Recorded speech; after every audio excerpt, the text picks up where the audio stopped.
Max TV భక్తి ప్రేక్షకులకు నమస్కారం. ఈ రోజు స్టూడియోలో మనతో ఉన్నారు ప్రముఖ వాస్తు జ్యోతిష్య పండితులు, లలితాదేవి ఉపాసకులు బ్రహ్మశ్రీ నానాజీ పట్నాయక్ గారు. వారిని అడిగి మరిన్ని విషయాలు తెలుసుకుందాం. నమస్కారం గురుగారు. శ్రీమాత్రే నమః. గురుగారు, దీపం ఎక్కువసేపు వెలగడానికి సంకేతం ఏంటి గురుగారు? ఇది చాలా మంది లైఫ్లో అనుభవం అవుతూ ఉంటుందమ్మా. ఎందుకంటే ఆశ్చర్యానికి కూడా గురి చేస్తూ ఉంటుంది. ఎందుకంటే చెప్తాను చూడండి, అదే కుంది రోజు అంతే నూనె వేస్తున్నాడు, అదే ఒత్తితో వెలిగిస్తున్నాడు. ఒత్తి మారట్లేదు, నూనె మారట్లేదు, కుంది మారట్లేదు. కానీ ఒక్కొక్కసారి తొందరగా ఘనమైపోతుంది. దాన్ని కొండెక్కడం కూడా అంటారు. కొన్నిసార్లు అంటే లాట్ ఆఫ్ టైమ్స్లో ఒక 90% ఆఫ్ దీంట్లో ఒక 5% తొందరగా ఘనమైతే ఇంకొక 5% ఆఫ్ టైమ్స్ ఎక్కువసేపు ఉంటుంది. అంటే ఉదయం వెలిగిస్తే రేపు పొద్దున వరకు కూడా ఉన్నవి, అర్ధరాత్రి వరకు కూడా ఉంటుంది. అర్థం కాదు ఏమిటిది.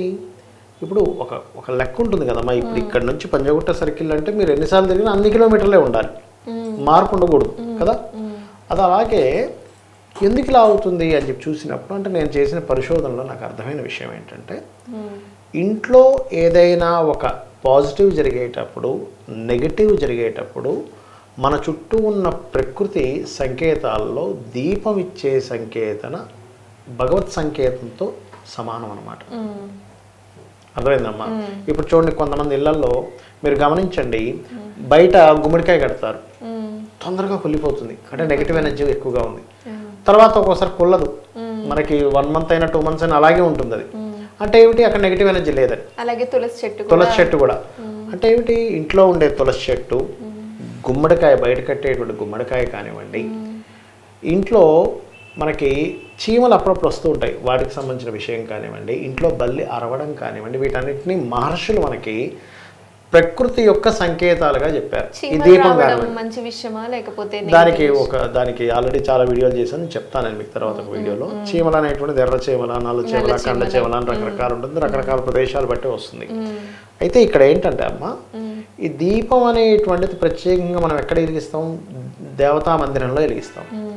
ఆ దీపము కేవలం మనం ఏం చేస్తున్నాం, దీపం మీద వెలిగించేసాం అనుకుంటున్నాం. కానీ శాస్త్రంలో ఏం చెప్పారంటే, ఒక దీపం కనుక మీరు వెలిగించారు అంటే మీకు కొన్ని వందల దోషాలని తీస్తుందట దీపం. దీపం కొన్ని ఎనర్జీ అటువంటిది. చాలా మంది నెగటివ్ వైబ్రేషన్స్ అనేది రాకుండా ఉండడానికి అయితే అంటే మీరు దీపం వెలిగించినప్పుడు, ఈ మధ్య వెలిగిస్తున్నప్పుడల్లా కాస్త తొందరగా ఘనమవుతుంది అంటే మీరు అర్థం ఏం చేసుకోవాలంటే, మీరు చేసే ఆలోచనలు ఎక్కడో తప్పుడు ఆలోచన చేస్తున్నారు, రాంగ్ ఆలోచన జరుగుతుందని అర్థం చేసుకోవాలి. లేదండి ఈ మధ్య నేను దీపం పెడుతున్న ప్రతిసారి, లేదా మొన్న ఒక రోజు ఉదయం పెడితే రేపు పొద్దున్న దాకా ఉంది సార్, అదేంటో ఆశ్చర్యంగా ఉంది, మా ఇంట్లో ఎవరైనా అడిగాను, ఇది మళ్ళీ ఇంకెవరైనా వెలిగించారంటే ఎవరు వెలిగించలేదు అన్నారు, కానీ ఉంది అంటే దీని అర్థం ఏంటంటే మీకు దైవానుగ్రహం పరిపూర్ణంగా ఉందని అర్థం. రెండవది ఏంటంటే మీరు చేసే ఆలోచన, ఈ మధ్య తీసుకునే నిర్ణయాలు పర్ఫెక్ట్గా ఉంటున్నాయని అర్థం.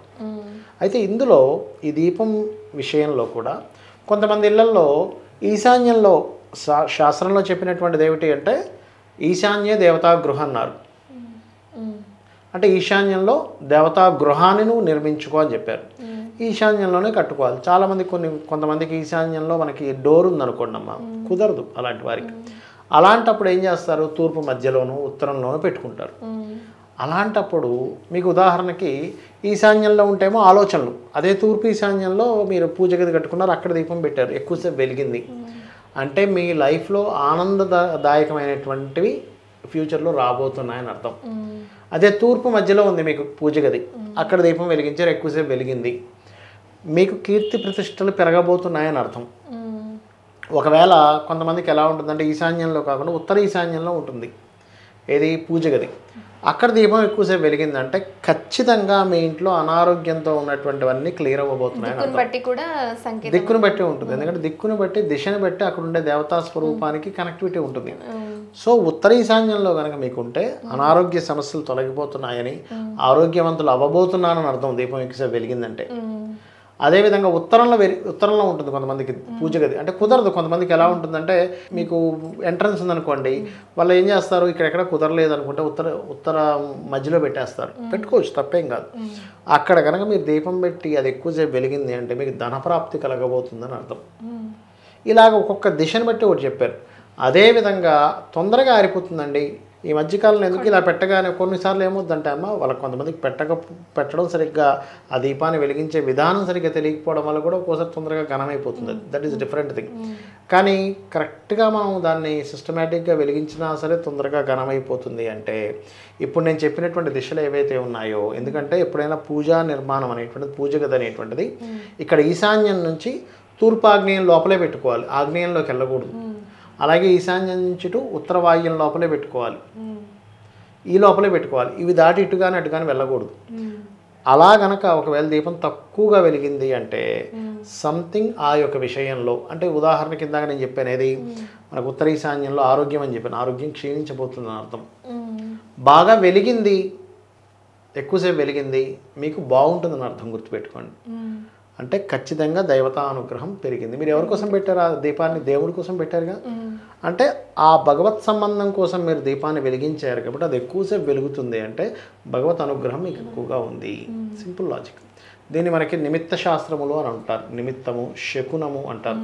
అంటే నిమిత్తంలో మహర్షులు చెప్పారు, ఈ ప్రకృతి మొత్తం అమ్మవారు, ఆ అమ్మవారు రకరకాల రూపాల్లో మీకు ఇండికేషన్ చేస్తూ ఉంటుంది. అది స్వప్న రూపంలో కావచ్చు, ఇలా దీపం వెలిగే రూపంలో కావచ్చు, ఇలాంటి రకరకాల రూపాల్లో చేస్తుంది. అందులో ప్రధానంగా దీపం ఎక్కువసేపు వెలగడం అనేటువంటిది శుభ సూచకము. భగవత్ అనుగ్రహం కలిగే ముందు ఇలాంటి సంకేతాలు ఉంటాయి. ఒకప్పుడు అఖండ దీపం వెలిగించేవారు. అంటే ఒక్కసారి వెలిగిస్తే అది జీవితాంతం ఉండేది అమ్మ ఇంట్లో, ఇంకా అది అయిపోయేది కాదు. ఎప్పుడైనా ఇంట్లో వాళ్ళు ఎవరైనా గతించినప్పుడు అప్పుడు మాత్రం మళ్ళీ ఫ్రెష్గా ఇచ్చేసేవారు. అఖండ దీపం వెలిగించేవారు. దాన్ని రెగ్యులర్గా నూనె అలా వేస్తూనే ఉండేవారు అఖండ దీపం. ఎందుకు అఖండ దీపం అంటే, అఖండ దీపం వెలిగిస్తే గనక ఆ ఇంట్లో కొన్ని నియమాలు పాటించాలి. ఏవి పడితే అది, ఏ టైంలో పడితే ఆ టైంలో ముట్టుకోవడాలు ఇట్లాంటివి చేయకూడదు. చాలా నియమాలు పాటించాలి, చాలా నిష్ఠగా ఉండాలి అఖండ దీపం కనుక వెలిగిస్తే. అఖండ దీపం కనుక ఇంట్లో ఉంటే మీకు ఇంక ఇబ్బంది ఉండదు, గుర్తుపెట్టుకోండి. ఎవరింట్లో ఎవరైనా చేసుకోవచ్చు కానీ దానికి మరి కొన్ని నియమాలు పాటించాలి. నాన్ వెజిటేరియన్ తినకూడదు అఖండ దీపం వెలిగిస్తే. ఎవడు తినకుండా ఉంటారు ఇవాళ రేపు, చాలా మందికి అలవాటు అయిపోయిందిగా. చాలా తక్కువ మంది ఉంటారు నాన్ వెజిటేరియన్ తినని వాళ్ళు. నాన్ వెజిటేరియన్ తినకూడదు అఖండ దీపం వెలిగిస్తే కనుక. మరి అదేవిధంగా ఇంట్లో అంటూ ముట్టు కొన్ని ఉంటాయి, అవి ఖచ్చితంగా పాటించాలి. మరి ఇంట్లో నిత్యము పూజ ఉండాలి. ఏదో నాకేదో పని ఉన్నప్పుడు నేను చేసుకుంటాను, పని లేనప్పుడు నేను పూజ చేసుకుంటాను అంటే ఖచ్చితంగా త్రికాల సంధ్యావందనమైనా చేయాలి, కనీసం 2 సార్లు అయినా సరే పూజ చేసుకోవాలి. అలా చేసేవాళ్ళు అఖండ దీపం వెలిగించాలి. ఇదేంటంటే భగవత్ అనుగ్రహంతో వెలిగింది ఆ రోజు అని అర్థం చేసుకోవాలి. బాగా వివరించారు గురువు గారు, ధన్యవాదాలు. శ్రీమాత్రే నమః.